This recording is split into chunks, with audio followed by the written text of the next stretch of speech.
Hi everyone, I'm Emily Eliason, and my group and I have a really fun presentation for you on necrotizing fasciitis, so let's go!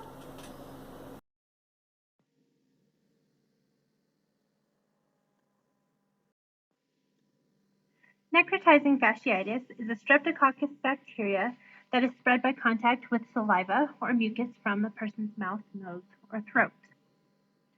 Necrotizing fasciitis can be spread through close contact with someone who is sneezing or coughing and can spread the disease into the air, kissing someone who is infected, or sharing of utensils and cups.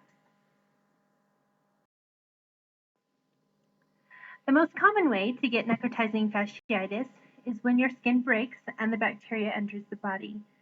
Some of the ways that can happen are through cuts, scrapes, puncture wounds, or bug bites. Many people who are susceptible to necrotizing fasciitis already have other health problems that lower their body's ability to fight the bacteria, such as diabetes, kidney disease, cancer, or other long-term health problems.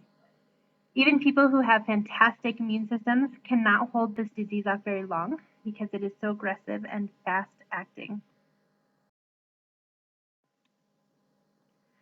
So if you are healthy and you have a good immune system and have good hygiene, as well as no proper first aid, washing the wound and keeping it clean and dry with the band-aids for cuts and scrapes, your chances of becoming infected are extremely low. So what do you do if you think that you have necrotizing fasciitis? The very best thing that you can do for yourself is to go see the doctor immediately. The sooner a diagnosis is made, the earlier treatment can begin, and the patient will more likely recover from the infection and avoid complications. So go see your doctor. Again, prompt treatment is extremely critical. The first line of defense against this disease is strong antibiotics given through an IV. Because the bacterial toxins can destroy soft tissue and reduce blood flow, antibiotics may not be able to reach all of the infected and dying areas. And this is why rapid surgical exploration and debridement, in addition to the antibiotics, is critical to stopping the infection. The longer that you wait, the riskier it is to receive antibiotics that will work.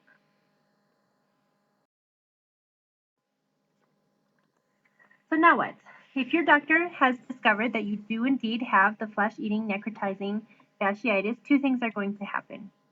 A very intense and aggressive antibiotic therapy will begin via IV, and secondly, surgical debridement of the infected area will start, and this means removing all of the infected skin and muscle tissue. From there, hopefully, you'll improve, and you'll continue to still get antibiotics and critical care. If not, and you worsen, doctors will reassess the antibiotics and possibly change them up, and more debridement will happen to keep the infected area as clean as possible. And if things get worse from there and the continued sepsis happens despite all of the antibiotics and debridement, you'll undergo another round of debridement and the doctors will consider amputating the infected part of your body. While you're in the hospital, some of the antibiotics that you might be able to see include penicillin, clindamycin, metronidazole, and aminoglycosides that are very specific to treating certain kinds of gram-positive bacteria, such as necrotizing fasciitis. One or a combination of these drugs will prevent or aid in further sepsis, and all of these medications are given via IV.